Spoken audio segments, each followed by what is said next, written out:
이게 절임이냐? 물에 그냥 담갔다 뺀 거지. 시어머니가 손에 든 김치 포기를 휘둘렀습니다. 축축한 배추가 며느리의 왼쪽 뺨을 정통으로 때렸습니다. 퍼! 며느리는 그 자리에서 옆으로 쓰러졌습니다. 입술이 터져 피가 흘렀습니다. 역시 어머니, 속이 다 시원하네요. 시누이가 박수를 치며 다가왔습니다. 또 다른 시누이는 휴대폰을 들어 그 장면을 찍었습니다. 어머, 이거 찍어야겠다. 이 장면 아주 좋아. 거실 창문 너머로 남편이 보였습니다. 눈이 마주쳤지만 남편은 고개를 돌렸습니다. 그날 밤 며느리는 짐을 싸며 서재에서 서류 뭉치를 발견했습니다. 시아버지의 비리 장부였습니다. 며느리는 그것을 휴대폰에 담았습니다. 그리고 몇 년 후 김치 포기를 휘두르던 시어머니가 카메라 앞에 무릎을 꿇게 됩니다. 박수치던 시누이는 법정에 서게 되고 고개 돌리던 남편은 위자료 2억을 물게 됩니다. 맞고만 살던 며느리가 어떻게 그 집안을 통째로 쓸어버렸을까요? 오늘의 사연 시작합니다. 11월 말 토요일 새벽 5시였습니다. 서연이는 시댁 마당에서 트럭 짐칸을 열었습니다. 절임 배추 80포기가 빼곡히 들어차 있었죠. 연희는 고무장갑을 끼고 배추를 한 포기씩 내리기 시작했습니다. 어머니, 배추 왔습니다. 연희가 안채를 향해 큰 소리로 외쳤지만 안에서는 아무 소리도 나오지 않았습니다. 연희는 혼자서 배추를 마당 한쪽에 쌓아 올렸습니다. 숨이 차올랐지만 멈출 수는 없었습니다. 트럭 기사가 담배를 피우며 시계를 보고 있었기 때문입니다. 1시간쯤 지나 시어머니 박정순이 마당으로 나왔습니다. 정순은 배추 더미 앞에 서서 한 포기를 집어들었습니다. 입을 벌려 속을 들여다보더니 코웃음을 쳤습니다. 이게 뭐냐? 절임이 덜 됐구만. 어머니, 제가 어제 직접 확인하고 온 거예요. 확인은 무슨 확인이야? 내 눈이 그 모양이니까 맨날 이 모양이지. 정수는 배추를 바닥에 던져버리고 말도 없이 안으로 들어갔습니다. 연희는 입술을 꽉 깨물고 배추를 다시 집어들었습니다. 거실에서는 시누이 민정과 민서가 커피를 마시고 있었습니다. 민정이 창밖을 슬쩍 내다보며 웃었습니다. 야, 민서야. 봐라. 올해도 시작이다. 그러게. 저 정도면 혼나도 싸지 않나? 민서는 휴대폰을 들어 마당을 향해 사진을 찍었습니다. 점심 무렵이 되었습니다. 연희는 아침부터 김칫솔을 버무리고 있었습니다. 젓갈과 고춧가루, 마늘을 넣고 손으로 치대고 있었는데 정순이 다가왔습니다. 아, 젓갈량이 왜 이래? 어머니가 말씀하신 대로 넣었어요. 내가 언제 이렇게 많이 넣으랬어. 귀는 달고 다니냐? 정순이 양푼을 발로 걷어찼습니다. 김칫소가 마당에 쏟아져 버렸습니다. 연희는 무릎을 꿇고 손으로 김칫소를 긁어 담았습니다. 손이 떨렸지만 눈물은 흘리지 않았습니다. 오후가 되어 연희는 배추 속을 넣기 시작했습니다. 배추 한 포기를 들어 김칫소를 바르고 있는데 정순이 또 다가왔습니다. 잠깐, 이리네. 정순이 연희 손에서 배추를 빼앗아 잎을 벌려 만져보더니 얼굴이 찌푸려졌습니다. 이게 절임이냐? 물에 그냥 담갔다 뺀 거지. 물이 줄줄하구만. 어머니, 제가 다시. 연희의 말이 끝나기도 전이었습니다. 정순이 손에 든 김치 포기를 있는 힘껏 휘둘렀습니다. 축축한 배추가 연희의 왼쪽 뺨을 크게 때렸습니다. 퍼! 연희는 그 자리에서 옆으로 넘어졌습니다. 에휴, 이년아. 시집 온 지 5년이 돼서 김장 하나 제대로 못해. 연희의 뺨에는 배춧잎 자국이 선명하게 남았습니다. 입술 한쪽이 터져 피가 흘렀습니다. 민정이 박수를 치며 마당으로 걸어 나왔습니다. 역시 어머니, 속이 다 시원하네요. 민서는 휴대폰을 들고 연희에게 다가왔습니다. 어머, 이거 찍어야겠다. 이 장면 아주 좋아. 연희는 손등으로 입술의 피를 훔치며 천천히 일어섰습니다. 거실 창문 너머로 남편 강태호가 보였습니다. 태호는 TV를 보고 있었습니다. 연희와 눈이 딱 마주쳤지만 태호는 아무 말 없이 고개를 돌렸습니다. 저녁이 되어 김장이 끝났습니다. 연희는 김치를 통에 담아 시누이들 차에 실었습니다. 민정이 트렁크를 닫으며 말했습니다. 수고했어, 올게. 근데 내년에는 좀 잘 좀 하자. 하. 민서는 웃으며 차에 올라탔습니다. 두 대의 차가 떠나고 마당에는 연희만 덩그러니 남았습니다. 연희의 몫은 없었습니다. 그날 밤 연희는 안방에서 캐리어를 꺼냈습니다. 옷가지를 담다가 문득 서재 쪽을 바라봤습니다. 시아버지 강만수의 서재였습니다. 연희는 조심스럽게 서재로 들어가 책상 서랍을 열었습니다. 서류 뭉치가 눈에 들어왔습니다. 하도급 업체와의 이중 계약서, 리베이트 내역 장부. 연희는 잠시 숨을 고르고 휴대폰을 꺼내 서류를 한 장씩 찍기 시작했습니다. 안방으로 돌아오니 태호가 서 있었습니다. 지금 뭐 하는 거야, 이 시간에. 나 나갈 거야. 뭐라고? 이혼하자. 태호가 연희의 팔을 잡았습니다. 왜 이래? 어머니가 좀 심한 건 맞는데 원래 그러셔. 하루 이틀도 아니잖아. 그래. 하루 이틀이 아니지. 그래서 더는 못 견디겠어. 연희는 팔을 뿌리쳤습니다. 캐리어를 끌고 현관으로 향했습니다. 태호는 따라오지 않았습니다. 자정 무렵 연희는 친정 집 문 앞에 섰습니다. 초인종을 누르자 어머니 최은숙이 문을 열었습니다. 은숙은 연희 얼굴을 보고 두 눈이 커졌습니다. 어머, 얘 얼굴이 왜 이래? 엄마나. 일단 들어와. 은숙은 급히 연희를 집 안으로 끌어들였습니다. 거실에 앉은 연희에게 은숙이 조용히 물었습니다. 시어머니가 그랬어? 응. 은숙은 한참 말이 없었습니다. 그러다 깊은 한숨을 쉬며 말했습니다. 돌아가. 뭐라고? 시댁으로 돌아가라고. 연희는 벌떡 일어났습니다. 엄마, 내 얼굴 좀 봐. 이게 한두 번이야? 그래도 안 돼. 내가 이혼하면 동생 결혼은 어떻게 하니? 지금 동생 결혼이 중요해. 내가 이렇게 맞고 다니는데. 중요하지. 이혼하면 집안 망신이다, 망신. 은숙이 문을 확 열었습니다. 오늘은 나가. 내일 다시 얘기하자. 연희는 어머니의 얼굴을 바라봤지만 은숙은 눈을 피했습니다. 연희는 캐리어를 끌고 조용히 문을 나섰습니다. 문이 닫히는 소리가 등 뒤에서 들렸습니다. 연희는 친정 앞 편의점에 들어갔습니다. 창가 자리에 앉아 캐리어를 열었습니다. 대학 시절 조리학과 졸업 앨범이었습니다. 연희는 앨범을 펼쳐 한 장씩 넘겼습니다. 실습실에서 요리하던 자신이 있었습니다. 그때의 연희는 웃고 있었습니다. 날이 밝았습니다. 연희는 편의점을 나와 버스 정류장으로 걸어갔습니다. 서울행 첫 버스가 들어오고 있었습니다. 연희는 버스에 올라탔습니다. 시댁으로 돌아가지 않기로 단단히 마음먹었습니다.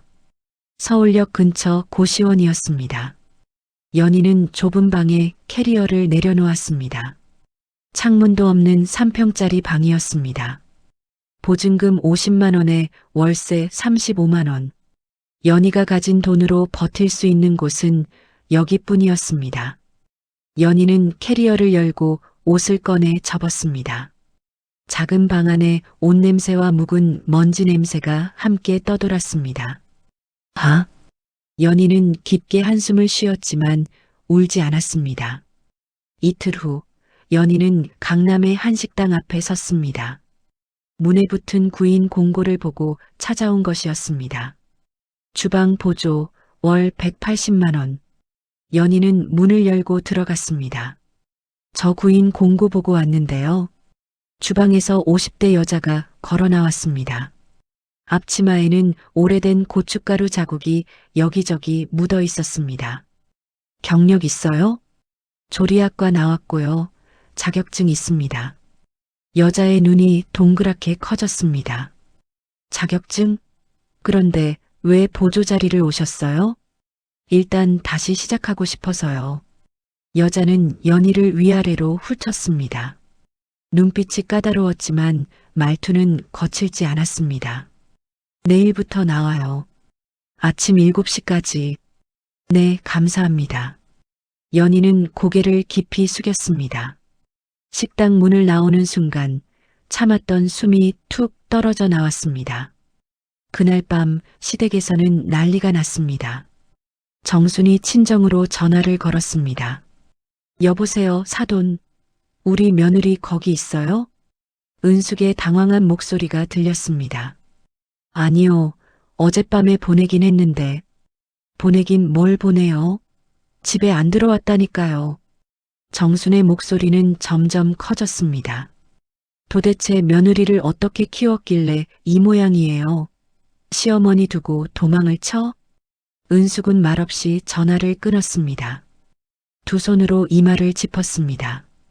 태호는 연희의 휴대폰에 계속 전화를 걸었습니다. 하루에 20통? 하지만 연결되지 않았습니다. 연희가 번호를 차단한 것이었습니다. 연희야, 왜 이러냐? 태호는 휴대폰을 내려놓고 한참이나 멍하니 앉아 있었습니다. 일주일이 지났습니다. 태호는 연희의 카드 사용 내역을 확인했습니다. 서울역 근처 편의점, 고시원 근처 식당. 여기구나. 태호는 차를 몰고 서울로 향했습니다. 고시원 복도였습니다. 좁고 어두운 복도에 태호의 신발 소리가 크게 울렸습니다. 태호가 연희의 방 앞에 섰습니다. 연희야, 나야. 문 좀 열어. 안에서는 아무 소리도 들리지 않았습니다. 연희야. 나왔다. 집에 가자. 태호는 문 앞에서 무릎을 꿇었습니다. 어머니가 잘못하신 거 알아. 내가 말씀드릴게. 응? 제발. 잠시 뒤 안에서 연희의 목소리가 낮게 들렸습니다. 돌아가. 뭐라고? 5년 동안 한마디도 못하던 사람이 갑자기 무슨 말을 해? 태호가 문을 두드렸습니다. 연희야, 제발 한 번만 얼굴만 보자. 나 너 데리러 왔다. 가라니까. 문 안에서 들려온 목소리는 단호했습니다. 태호는 한참을 서 있다가 천천히 돌아섰습니다. 그 순간 문 안쪽에 앉아있던 연희는 무릎을 꿇은 채 등을 문에 기대고 있었습니다. 눈을 감고 한참을 가만히 있었습니다. 며칠 후 신우이 민정이 연희의 SNS에 글을 올렸습니다. 시댁을 버리고 도망간 며느리. 이런 여자 조심하세요. 글 아래에는 연희의 사진이 붙어 있었습니다. 친척들 사이에 소문이 퍼져 전화가 쏟아졌습니다. 은숙의 휴대폰은 하루 종일 울렸습니다. 사돈, 며느리가 가출했다면서요? 이게 무슨 일이에요? 사돈, 아이고 말도 못하겠어요. 은숙은 결국 연희에게 문자를 보냈습니다. 연희야, 제발 시댁으로 돌아가라. 엄마 체면이 말이 아니다. 연희는 문자를 보고 휴대폰을 천천히 내려놓았습니다. 눈을 감고 조용히 숨을 들이마셨습니다. 연희의 하루는 고되었습니다. 아침 7시에 식당에 출근해 밤 11시까지 일했습니다. 설거지, 재료 손질, 바닥 청소. 손은 빨갛게 헐어갔고 허리는 쑤셨지만 멈출 수 없었습니다. 밤 11시 반 연희는 조용히 학원으로 걸어갔습니다. 야간 조리학원이었습니다. 수업은 새벽 1시까지. 연희는 맨 앞에서 필기를 했습니다. 눈은 피곤했지만 열정은 꺼지지 않았습니다. 오늘은 프랑스 소스 기법을 배웁니다. 강사의 말에 연희는 고개를 끄덕였습니다. 이걸 한식에 넣을 수 있을까? 머릿속에 계속 새로운 생각이 들어왔습니다. 수업이 끝나고 연희가 짐을 챙기는데 누군가 다가왔습니다. 혹시 서연이? 연희가 고개를 들었습니다. 익숙한 얼굴이 보였습니다. 수진이? 맞네.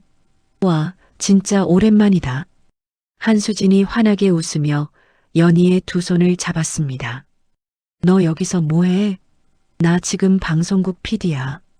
요리 프로그램 조사하러 왔다가 너 닮은 사람 보길래 깜짝 놀랐어. 연희의 굳어있던 얼굴이 조금 풀렸습니다. 우리 번호 교환하자. 언제 밥 한번 먹자. 그래. 두 사람은 연락처를 주고받았습니다. 한 달이 지났습니다. 연희가 일하는 식당에 손님들이 들어왔습니다. 민서와 친구들이었습니다. 연희는 놀라 순간 몸을 낮춰 조리대 뒤로 숨었습니다. 그러나 민서의 눈은 빨랐습니다. 저기 주방 보조 우리 올케 아니야? 민서와 눈이 마주쳤습니다. 민서의 손이 재빨리 휴대폰을 들었습니다. 찰칵. 그날 저녁 가족 단톡방에 사진이 올라왔습니다. 올케 강남 식당에서 설거지 중.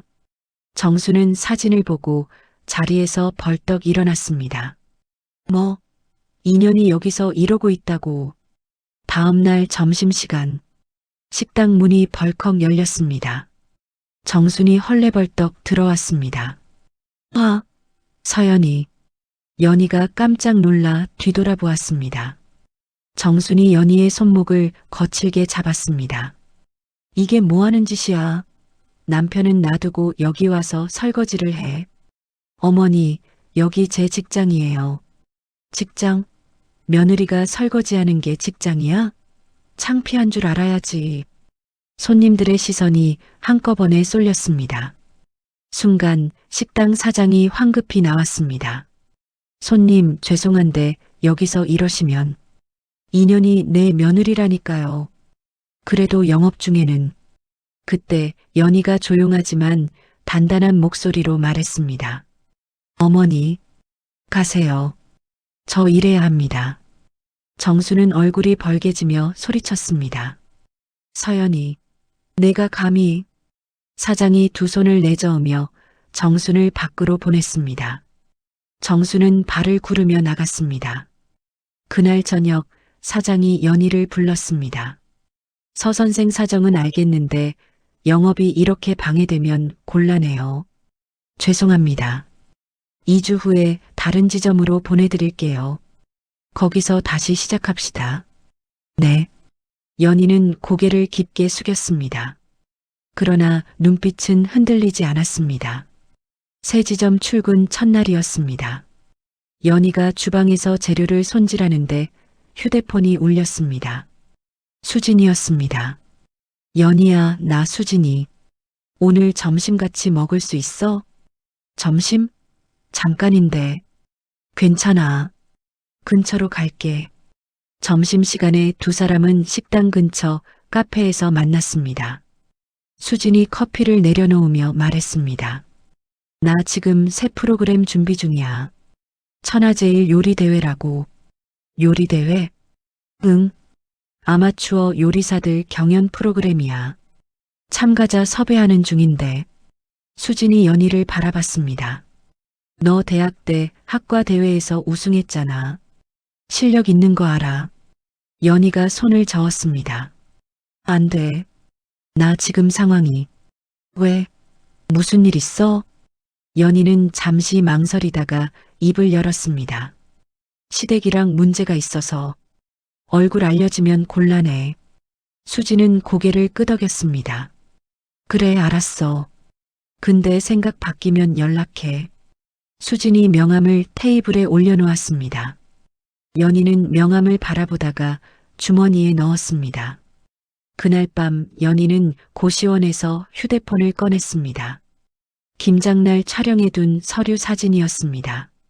하도급 업체와의 이중 계약서, 리베이트 내역이 적힌 장부, 연희는 국민신문고 앱을 열었습니다. 익명 제보창에 사진을 첨부하고 전송 버튼을 눌렀습니다. 2주가 지났습니다. 뉴스 속보가 떴습니다. 강만수 건설 대표 하도급 비리 혐의로 검찰 수사 착수.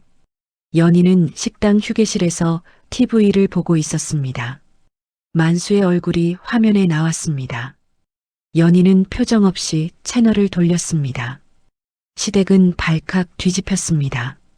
정순이 만수에게 소리쳤습니다. 이게 어떻게 된 거예요? 당신 그동안 뭔 짓을 한 거야? 나도 몰라. 누가 제보를 한 거야?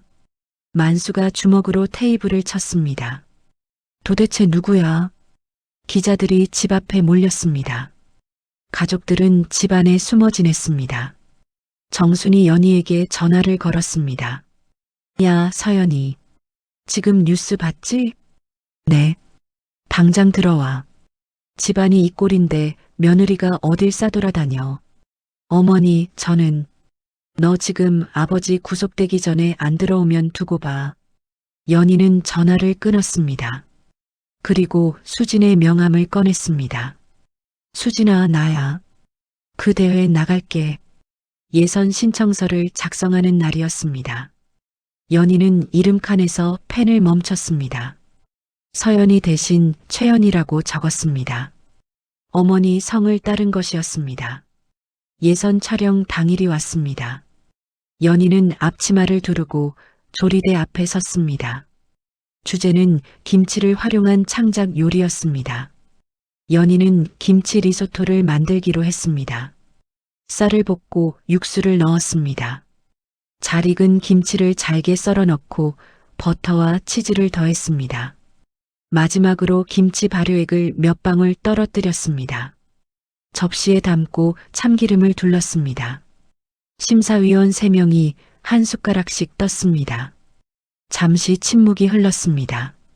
이게 리소토야? 김치의 발효량이 이렇게 고급스럽게 올라올 수가. 만장일치로 통과입니다. 연희는 고개를 숙여 인사했습니다. 예선 방송이 나간 다음 날이었습니다. 민정이 TV를 보다가 소리쳤습니다. 엄마, 이리 와봐. 저거 올케 아니야? 정순이 달려왔습니다. 화면에 연희가 나오고 있었습니다.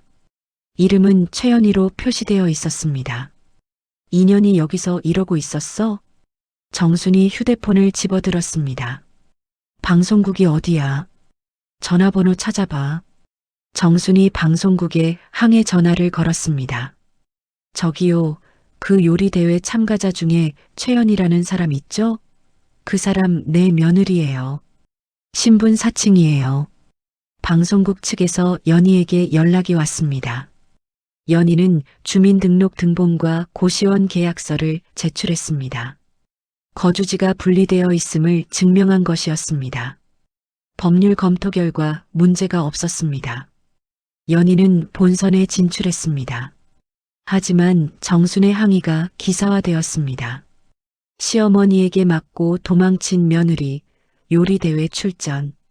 인터넷에 연희의 사연이 퍼졌습니다. 연희의 얼굴과 고시원 주소가 노출되었습니다. 다음 날 아침 연희가 고시원을 나서는데 기자들이 몰려들었습니다. 최연희 씨, 시어머니한테 맞았다는 게 사실입니까? 남편분과는 연락하고 계십니까? 연희는 고개를 숙이고 걸음을 옮겼습니다. 며칠 후 검찰이 만수를 소환했습니다. 만수가 집에서 나가기 전 가족들을 모았습니다. 도대체 누가 제보한 거야? 서류는 서재에 있었는데. 정순이 눈을 부릅떴습니다. 설마 그년이? 만수가 이를 갈았습니다. 서연이 그년이 들어온 날 서재에 있었잖아. 기자들이 고시원 앞을 떠나지 않았습니다. 연희는 방 안에 갇혀 있었습니다. 휴대폰이 울렸습니다. 수진이었습니다. 연희야, 나 지금 근처야. 나와. 못 나가. 기자들이 있어. 후문으로 나와. 내가 거기서 기다릴게. 연희는 후문으로 빠져나왔습니다. 수진의 차가 기다리고 있었습니다. 수진의 오피스텔이었습니다. 연희가 소파에 앉자 수진이 물을 건넸습니다. 당분간 여기 있어. 내 출장 많아서 자주 비거든. 고마워. 근데 대회는 포기하게? 연희가 고개를 저었습니다. 아니, 나갈 거야. 수진이 웃으며 말했습니다. 그럼 됐다. 오히려 이 상황을 역이용하자. 역이용? 사람들이 다 지켜보고 있잖아. 실력으로 증명하면 돼. 본선 1차 촬영일이 왔습니다. 연희는 조리대 앞에 섰습니다. 주제는 추억의 음식이었습니다. 연희는 어린 시절 할머니가 해주던 김치전골을 떠올렸습니다. 육수에 묵은지와 두부, 돼지고기를 넣었습니다. 거기에 크림을 더해 부드럽게 마무리했습니다. 심사위원이 국물을 떴습니다. 이건 김치찌개인데 김치찌개가 아니네요. 전통과 현대가 만났어요. 1위입니다. 방송 후 시청자 게시판에 글이 올라오기 시작했습니다. 최연희 화이팅! 시어머니한테 맞고도 포기 안 하는 모습 멋있다. 응원글이 3,000개를 넘었습니다. 본선 2차에서 연희는 묵은지, 파스타를 만들었습니다.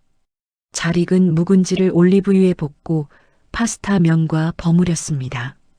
마지막에 참기름을 한 바퀴 둘렀습니다. 심사위원이 포크를 내려놓으며 말했습니다. 혁신적입니다. 한식과 양식의 경계를 허물었어요. 연희는 2차도 통과했습니다. 요리 전문지에서 연락이 왔습니다. 인터뷰 요청이었습니다. 연희는 고민하다가 수락했습니다. 최연희 씨, 왜 요리 대회에 나가셨나요? 다시 시작하고 싶어서요. 시어머니와의 일이 사실입니까? 연희는 잠시 멈추었다가 입을 열었습니다. 김장날 김치포기로 맞았습니다. 그날 집을 나왔고 다시는 돌아가지 않기로 했어요. 기자가 다시 물었습니다. 많이 힘드셨겠네요. 힘들었죠. 근데 이제는 제 요리로 말하고 싶어요. 기사가 나간 후 반응이 뜨거웠습니다. 연희의 이야기에 공감하는 댓글이 쏟아졌습니다. 그날 저녁 택배 하나가 도착했습니다. 친정어머니 은숙이 보낸 편지였습니다. 연희는 봉투를 뜯고 편지를 펼쳤습니다. 연희야, 엄마야. 그날 돌려보내서 미안하다. 엄마도 젊은 시절 시어머니한테 당했지만 참았어. 그게 맞는 줄 알았는데 틀렸더라. 너는 엄마처럼 살지 마라. 응원한다. 연희는 편지를 읽고 한참 동안 앉아 있었습니다. 밤새 잠을 이루지 못했습니다. 다음 날 본선 3차였습니다. 연희는 소스를 만들다가 냄비를 태웠습니다. 손이 떨리고 있었습니다. 시간이 없었습니다. 연희는 숨을 고르고 다른 재료를 집어들었습니다. 식초와 설탕, 간장을 섞어 새로운 소스를 즉석에서 만들었습니다. 요리를 완성해 접시에 담았습니다. 심사위원장이 맛을 보고 고개를 끄덕였습니다. 위기 대처 능력이 훌륭합니다. 결승 진출입니다. 예선부터 결승까지 3개월이 걸렸습니다. 결승은 2월 말로 예정되었습니다. 같은 날 뉴스가 떴습니다. 강만수 건설 대표 구속, 자산 동결, 시댁이 무너지고 있었습니다. 태호가 회사에서 직위 해제를 당했습니다. 비리 연루 의혹이었습니다. 태호는 집에서 술만 마셨습니다. 정순이 현금 3천만 원을 가방에 담았습니다. 동결되지 않은 돈이었습니다. 정수는 연희가 있는 오피스텔로 찾아갔습니다. 인터폰이 울렸습니다. 화면에 정순의 얼굴이 보였습니다. 연희는 버튼을 눌렀습니다. 어머니, 왜 오셨어요? 문 열어. 할 말 있어. 여기서 하세요. 정순이 이를 갈았습니다. 대회 포기해. 그리고 제보 취소하고. 제보 취소는 안 돼요. 대회도 안 그만둘 거예요. 정순의 목소리가 높아졌습니다. 야, 내 시아버지가 감옥 갈 판이야. 그건 아버님이 하신 일이잖아요. 정순이 인터폰 앞에서 무릎을 꿇었습니다. 화면에 정순의 얼굴이 크게 보였습니다. 연희야, 살려줘. 이 어미가 잘못했어. 연희는 잠시 화면을 바라봤습니다. 그리고 입을 열었습니다. 어머니, 한 가지 조건이 있어요. 뭐든 할게. 말해. 방송에 나가서 공개 사과하세요. 김장날 저를 때린 거. 정순의 얼굴이 굳었습니다. 뭐? 그러시면 도와드릴게요. 정순이 벌떡 일어났습니다. 며느리 주제에 시어머니를 망신주겠다고? 저도 어머니한테 망신당했어요. 온 동네 앞에서. 정순은 돌아섰습니다. 발을 구르며 복도를 걸어갔습니다. 연희는 화면이 꺼지는 것을 지켜봤습니다. 결승 당일이었습니다. 연희는 앞치마를 다시 한번 메고 조리대 앞에 섰습니다. 관객석에서 카메라 플래시가 터졌습니다. 첫 번째 요리는 김치 크로켓이었습니다. 잘 익은 김치를 잘게 다져 감자와 섞었습니다. 빵가루를 입혀 기름에 튀겼습니다. 바삭한 소리가 났습니다. 접시에 담고 특제 소스를 곁들였습니다. 심사위원이 크로켓을 반으로 잘랐습니다. 속에서 김이 피어올랐습니다. 겉은 바삭하고 속은 촉촉합니다. 김치의 감칠맛이 감자와 어우러지네요. 두 번째 요리는 새우 요리였습니다. 연희는 김치 발효액을 꺼냈습니다. 새우를 굽고 발효액으로 만든 소스를 뿌렸습니다. 고수를 올려 마무리했습니다. 심사위원이 눈을 크게 떴습니다. 이게 발효액으로 만든 겁니까? 네. 김치 국물을 졸여서 만들었습니다. 놀랍습니다. 신맛과 단맛의 균형이 완벽해요. 마지막 요리 시간이 왔습니다. 연희는 잠시 눈을 감았습니다. 친정어머니의 손맛이 떠올랐습니다. 연희는 백김치를 꺼냈습니다. 국수를 삶고 얼음물에 헹궜습니다. 백김치 국물에 육수를 섞어 시원한 냉국을 만들었습니다. 면 위에 백김치와 오이, 삶은 달걀을 올렸습니다. 심사위원장이 젓가락을 들었습니다. 국수를 한 젓가락 집어 입에 넣었습니다. 씹지도 않고 멈췄습니다. 눈에 물기가 어렸습니다. 이건 어머니 음식이네요. 연희가 고개를 숙였습니다. 제 어머니가 해주시던 겁니다. 심사위원장이 눈가를 닦았습니다. 여기서 어머니를 만날 줄 몰랐습니다. 점수 집계가 시작되었습니다. 연희는 조리대 앞에 서서 기다렸습니다. 심장이 뛰었습니다. 최종 우승자를 발표하겠습니다. 진행자가 봉투를 열었습니다. 최연의 씨입니다. 2위와 15점 차이로 우승입니다. 박수가 터져 나왔습니다. 연희는 무대 중앙으로 걸어갔습니다. 트로피와 상금 1억 원이 전달되었습니다. 연희는 트로피를 들고 카메라를 향해 고개를 숙였습니다. 방송이 끝난 후 연락이 쏟아졌습니다.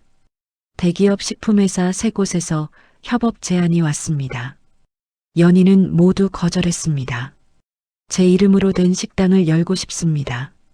연희는 상금 1억 원에 은행 대출 5천만 원을 더했습니다. 마포구 주택가 골목에 자리를 알아봤습니다. 15석 규모의 작은 가게였습니다. 권리금 3천만 원, 보증금 5천만 원, 인테리어 4천만 원. 간판을 달았습니다. 연인의 부엌. 3달 후 식당을 열었습니다. 첫날부터 손님이 줄을 섰습니다. 요리 대회를 본 사람들이 찾아왔습니다. 여기가 그 최연희 씨 식당이에요? 맞아요. 예약하셨어요? 3달 뒤로 예약했는데요. 예약이 3개월치까지 밀렸습니다. 요리 전문 매체에서 연락이 왔습니다. 올해의 신인 셰프로 선정되었다는 소식이었습니다. 연희의 얼굴이 잡지 표지에 실렸습니다. 1년이 지났습니다. 프랜차이즈 업체에서 제안이 들어왔습니다. 연희는 두 번째 지점 계약을 진행했습니다. 직원이 10명으로 늘었습니다. 어느 날 저녁 은숙이 식당을 찾아왔습니다. 연희가 직접 요리를 내갔습니다. 백김치 냉국수였습니다. 은숙이 젓가락을 들었습니다. 한 젓가락 입에 넣고 씹었습니다. 눈물이 흘러내렸습니다. 엄마, 내 맛이야. 이게 내 맛이야. 은숙이 냅킨으로 눈가를 닦았습니다. 연희가 은숙의 손을 잡았습니다. 엄마, 2층에 방 있어. 같이 살자. 은숙이 고개를 끄덕였습니다. 은숙은 그날부터 식당 2층에서 살기 시작했습니다. 홀 매니저 일을 맡았습니다. 같은 시기 시댁에서는 다툼이 일어났습니다. 민정이 민서에게 말했습니다. 연희 식당에 악성글 올리자. 위생 불량이라고. 민서가 고개를 저었습니다. 싫어. 나는 안 해. 뭐? 너 지금 옳게 편이야? 편이 아니라 더러운 짓 안 하겠다는 거야. 민정이 눈을 부라렸습니다. 너 진짜. 민서가 자리에서 일어났습니다. 나 나간다. 더는 이런 일에 안 끼어. 민서는 방으로 가서 짐을 싸기 시작했습니다. 식당을 연 지 1년이 된 날이었습니다. 연희는 점심 영업을 마치고 주방을 정리하고 있었습니다. 갑자기 앞이 캄캄해졌습니다. 연희는 그 자리에서 쓰러졌습니다. 냄비가 바닥에 떨어지며 소리를 냈습니다. 주방 직원이 달려왔습니다. 사장님, 사장님. 연희는 대답이 없었습니다. 직원이 119에 전화를 걸었습니다.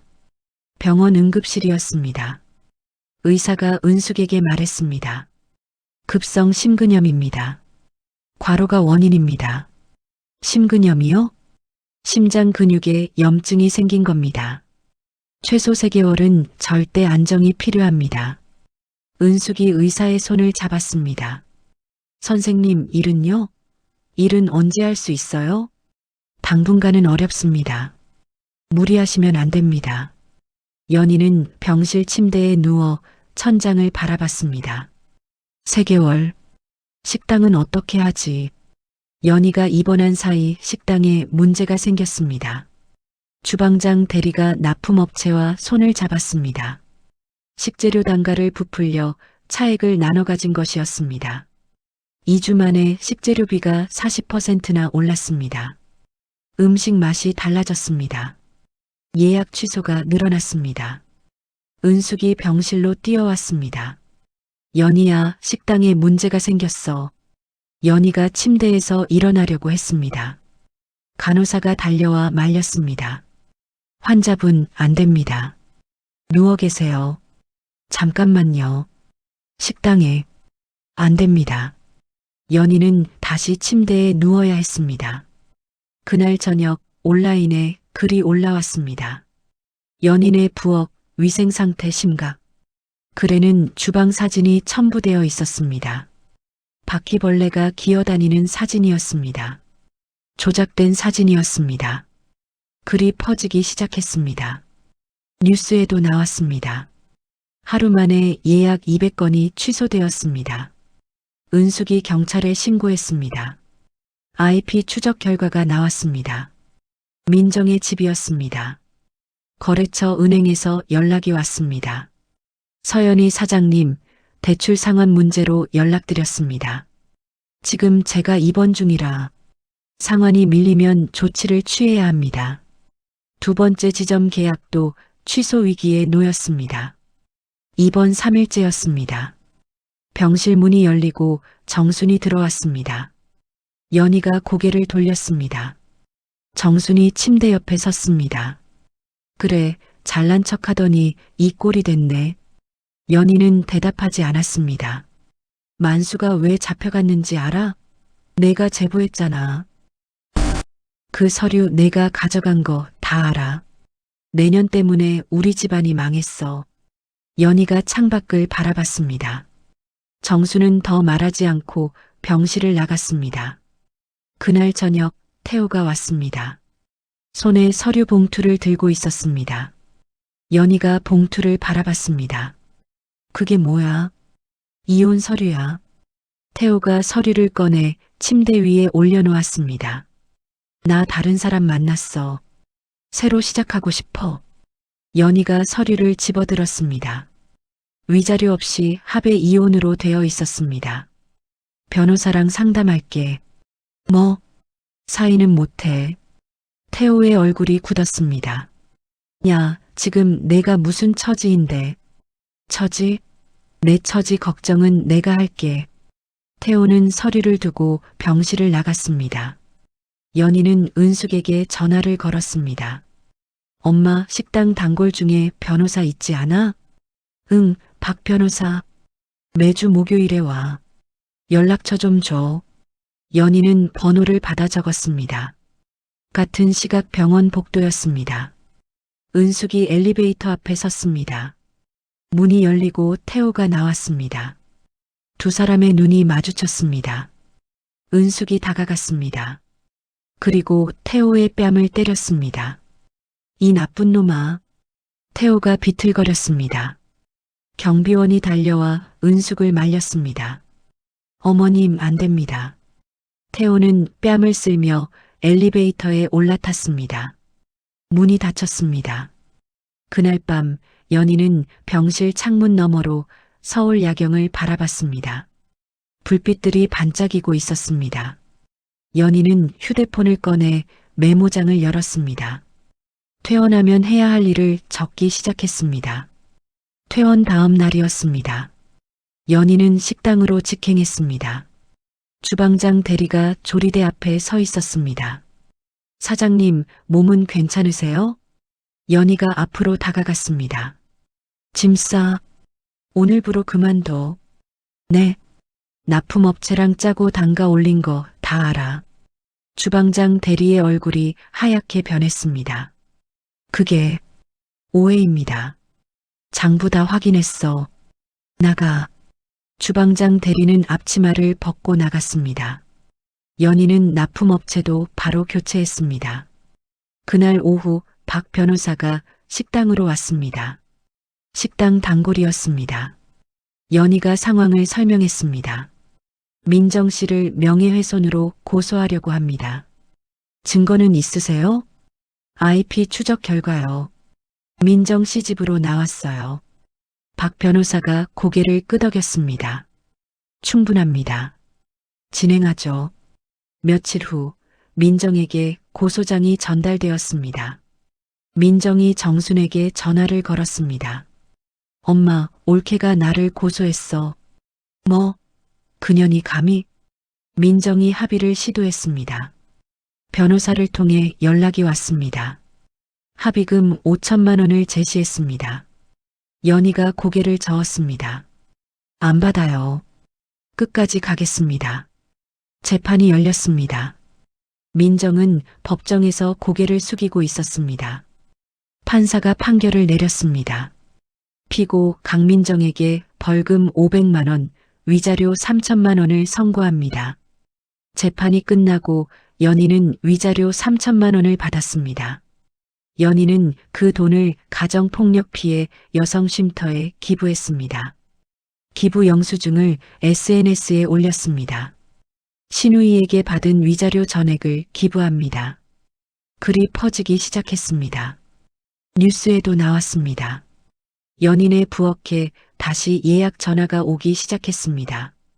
며칠 후 식당에 손님이 들어왔습니다. 민서였습니다. 연희가 홀로 나왔습니다. 민서가 무릎을 꿇었습니다.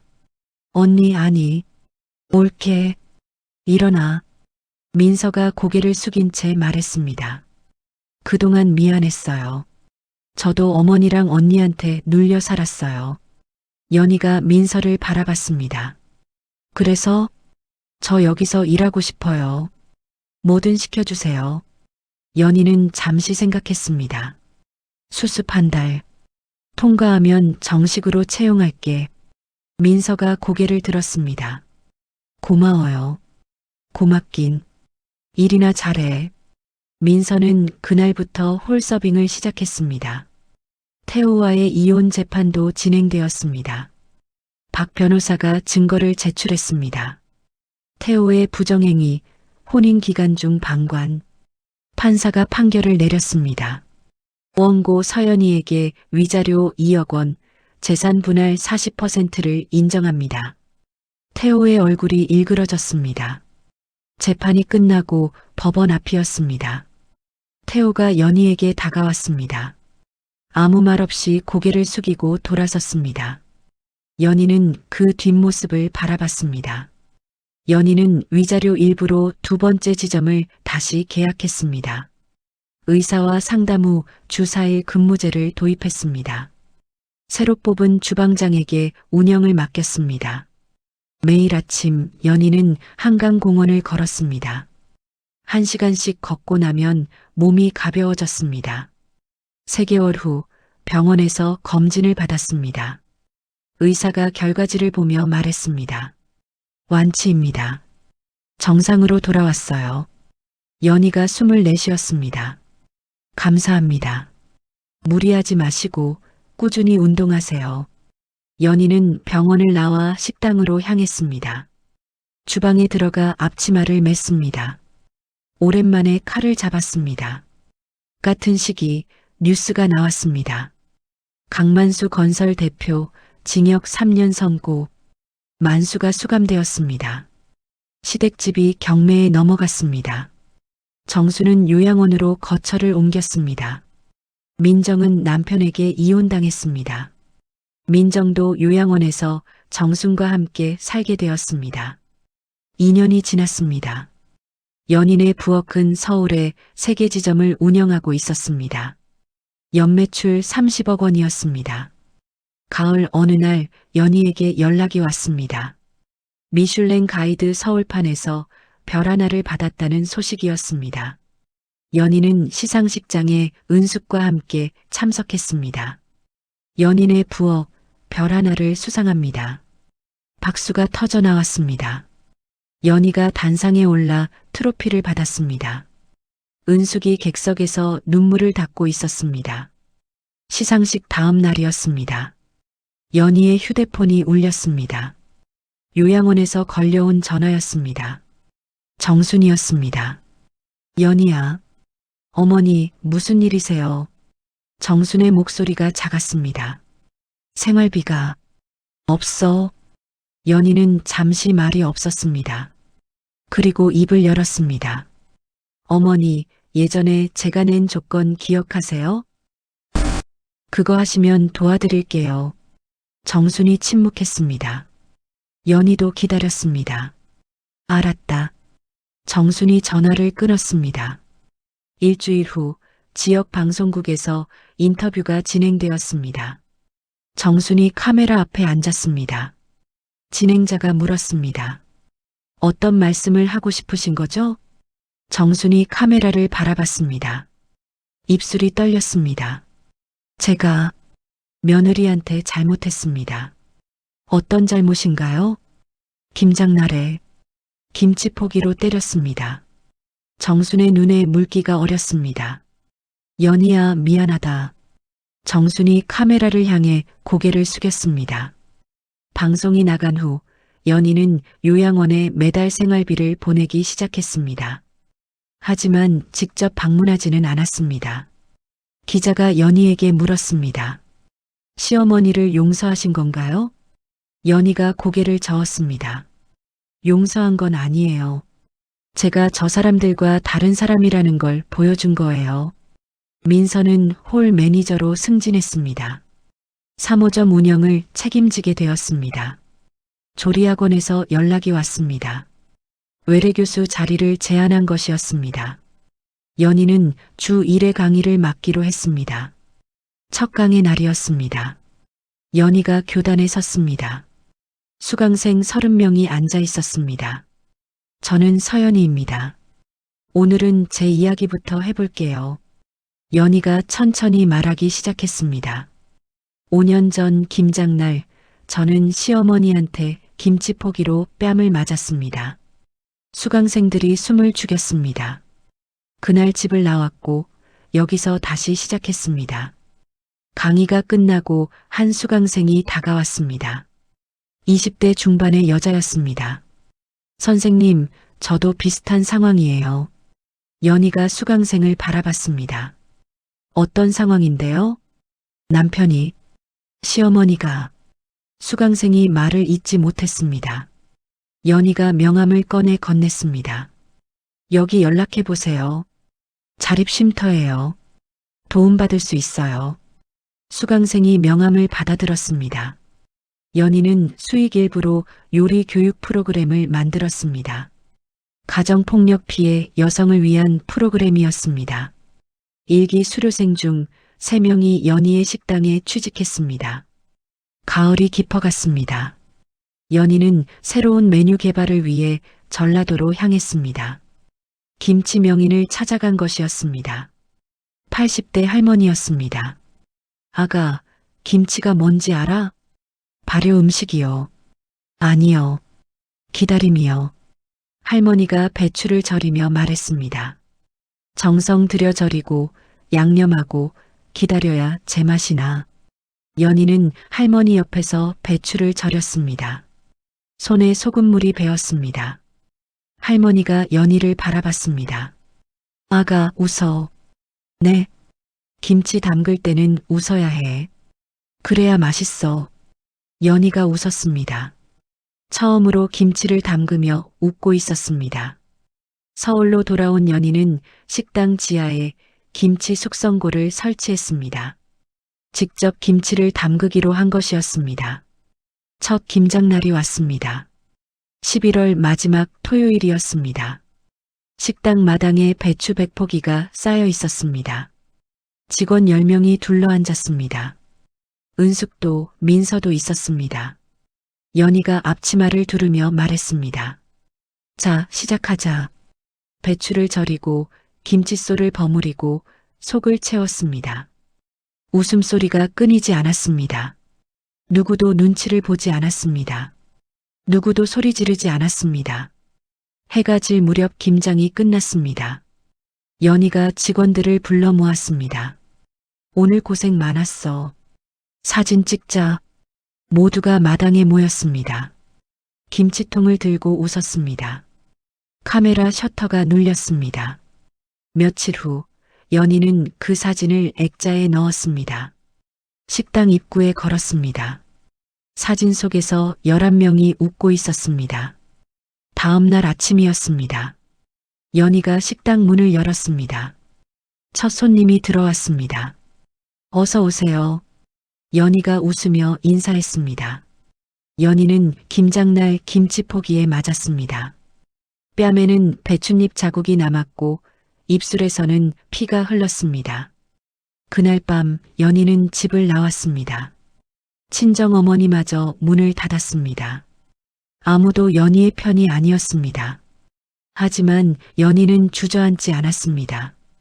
고시원에서 시작해 주방 보조로 일하고 밤에는 학원에서 공부했습니다. 요리 대회에서 우승하고 자신의 식당을 열었습니다. 미슐랭 별을 받고 가정폭력 피해 여성을 위한 프로그램을 만들었습니다. 연희는 시어머니를 용서하지 않았습니다. 대신 자신이 그들과 다른 사람이라는 것을 증명했습니다. 그리고 마침내 다시 김치를 담그는 날이 왔습니다. 이번에는 아무도 소리 지르지 않았습니다. 아무도 눈치 보지 않았습니다. 연희는 직원들과 함께 웃으며 배추를 절였습니다. 김장은 원래 함께 나누는 것입니다. 따뜻한 손으로 만들어 따뜻한 마음으로 나누는 것입니다. 연희는 그것을 되찾았습니다. 혹시 지금 힘든 상황에 계신 분이 있다면 이 이야기가 작은 위로가 되었으면 합니다. 바닥에서도 다시 일어설 수 있습니다. 당신의 손으로 당신의 삶을 만들어갈 수 있습니다. 이야기를 끝까지 들어주신 분이 계시다면 잘 들었다고 댓글 하나만 남겨주세요. 감사합니다.